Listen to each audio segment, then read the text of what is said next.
Welcome है दोस्तों। आज हम लोग मध्यकालीन भारत की स्टार्टिंग कर रहे हैं। ठीक है, मध्यकालीन भारत से रिलेटेड जितने भी टॉपिक्स हैं वो कवर कराए जाएंगे। तो चलिए आज मध्यकालीन भारत का जो प्रारंभिक मध्यकाल था उसके ऑनलाइन क्वेश्चन को देखते हैं। काफ़ी चीज़ें मिक्स रहेंगे इसमें, तो इसलिए इसको क्वेश्चन के माध्यम से ही आपको दिखाया जा रहा है। ठीक है, जिससे आप क्लियर कर पाएँ कि ये सारे क्वेश्चन बनते हैं और बहुत ही फेमस क्वेश्चनों को पुट करता है मध्यकालीन भारत से।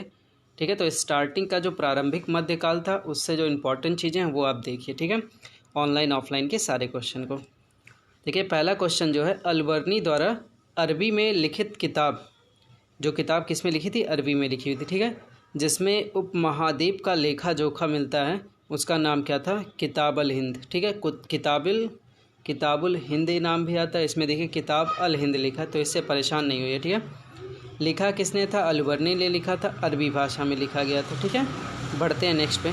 तराइन का युद्ध, ब्लैंक दे दिया, वर्ष में लड़ा गया। तो आपको पता है पहला युद्ध कब लड़ा गया था? 1191 में। ठीक है, नेक्स्ट पे चलते हैं। नेक्स्ट लाइनें देखिएगा। नेक्स्ट लाइन आपके पास है कि तराइन का युद्ध पृथ्वीराज चौहान और किसके बीच में हुआ था? तो आपको पता है मोहम्मद गौरी। याद रखिएगा दोस्तों, मोहम्मद गौरी है। कई लोग कन्फ्यूजन मोहम्मद गजनवी का रहता है। ठीक है, तो होता है ये कन्फ्यूजन क्योंकि नाम सेम है, गौरी गजनवी बोलना है। तो याद रखिए जो छोटी लाइन है, ठीक है, क्या लाइन है? जो गौरी छोटा लिखा, गजनवी बड़ा लिखा रहता है, तो गजनवी का बाद में मैटर करेगा, पहले गौरी का मैटर करेगा। ठीक है, तो मोहम्मद गौरी। ठीक है, फिर देखिए एक है 1192 में पृथ्वीराज थर्ड के पराजित करने वाला सुल्तान मोहम्मद गौरी, ठीक है, का शासक था। तो अफ़गानिस्तान का था। ये भी क्वेश्चन पूछा जाता है, पूछा गया हुआ। ठीक है, नेक्स्ट देखिए, अलबर्नी, फायान, सुआनजोंग इत्सिंग में से कौन भारत में एक चीनी तीर्थयात्री नहीं था? तो अलबर्नी आपको पता है ये चीनी यात्री नहीं था, ये तो मध्यकाल में आया था और चीनी ना होके किसी और देश से आया हुआ है। ठीक है, जैसे फायान के बारे में आपको पता है, इत्सिंग भी एक पता है, सुआनजोंग, ऐसे ही ह्वेनसोंग, सारे लोग ये चीन के ही थे। ठीक है, नेक्स्ट पे चलते हैं। नेक्स्ट क्वेश्चन देखिएगा, 1191 में, ठीक है, सुल्तान मोहम्मद गौरी के पराजित करने वाले सबसे प्रसिद्ध चाहवान या चौहान शासक कौन थे? तो आपको पता है पृथ्वीराज थर्ड। उपमहाद्वीप का लेख लिखने का कार्य गजनी के सुल्तान महमूद द्वारा किस विद्वान को सौंपा गया था? तो अलबर्नी ने किया था। ठीक है, चचनाम में कौन सी विजय के इतिहास का रिकॉर्ड है? ये याद रखिएगा, ये किताबों में मिलेगा ही। चचनाम में कौन सी विजय के इतिहास का रिकॉर्ड है? तो अरबों द्वारा सिंध विजय का। ठीक है, अरबों द्वारा सिंध विजय का। अब बढ़ते हैं थोड़ा ऑफलाइन ऑनलाइन के ऑब्जेक्टिव क्वेश्चन की तरफ, ताकि ये भी आपको क्लियर रहे। ठीक है, पहला क्वेश्चन देखिए, सिंध पर विजय प्राप्त करने वाले, ये पहला क्वेश्चन, सिंध पर विजय प्राप्त करने वाले अरब सेना के सेनापति का नाम बताइए। तो इसका आंसर क्या है? मोहम्मद बिन कासिम। ठीक है, तो सारा मिक्स हो जा रहा है, याद रखिएगा, मोहम्मद बिन कासिम। मैं फैक्ट पढ़ाता चलता हूँ ताकि आपको लाइनें क्लियर होती चली जाएं, इसी में पढ़ाई हो जाए करेगी। ठीक है, जैसे भारत पर पहली बार आक्रमण करने वाला, ठीक है, भारत पर पहली बार आक्रमण करने वाला अरब मुस्लिम कौन था?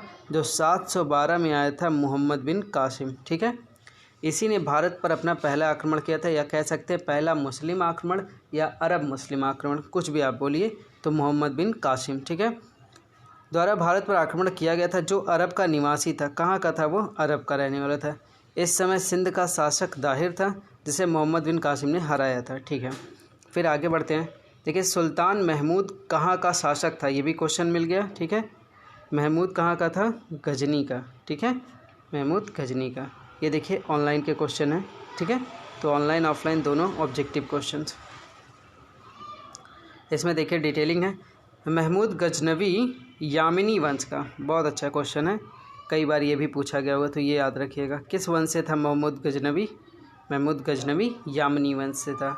यामिनी वंश का तुर्क सरदार गजनी के शासक सुबक्तगीन का पुत्र था। ये भी अच्छा है, सुबक्तगीन का पुत्र था। ठीक है, महमूद गजनवी गजनी ने 17 बार भारत पर आक्रमण किया। ये भी लाइनें आपको क्लियर रखनी है। फिर देखिए, तराइन की दूसरी लड़ाई पृथ्वीराज को किसने पराजित किया था? तो ये मोहम्मद गौरी ने इसका आंसर। यही मैं बात कर रहा हूँ कि कन्फ्यूजन सबसे रहता है। जैसे मेरे मुंह से निकल गया ना आंसर कि मोहम्मद गजनवी, तो गजनवी और गौरी में सबका कन्फ्यूजन, तो याद रखिए सबसे छोटा है ये गौरी सबसे पहले, ठीक। नेक्स्ट पे चलते हैं। देखिए तराइन की पहली लड़ाई 1191 ईस्वी मोहम्मद गौरी और पृथ्वीराज चौहान के बीच में हुआ है। इसी मैदान पर दूसरी लड़ाई हुई थी 1192 में। तो प्रथम में विजयी पृथ्वीराज था और सेकंड में विजयी मोहम्मद गौरी था, ठीक है। पृथ्वीराज चौहान को मोहम्मद गौरी ने किस युद्ध में हराया था? तो बी ऑप्शन आपको पता है, तराइन के 1192 ईस्वी में।